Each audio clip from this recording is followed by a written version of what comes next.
చేసావో నా మనసు నీదైపోయింది, ఏదేమైనా నిన్ను వదిలి రానని అంటుంది.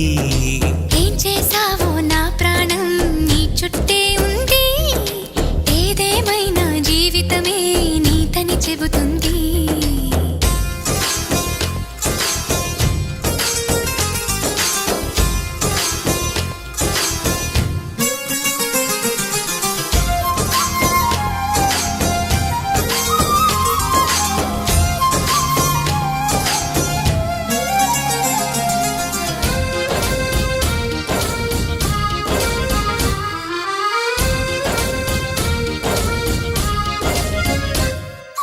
పాపాయల్లే నా ముందు కుదురుగా కూర్చుంటే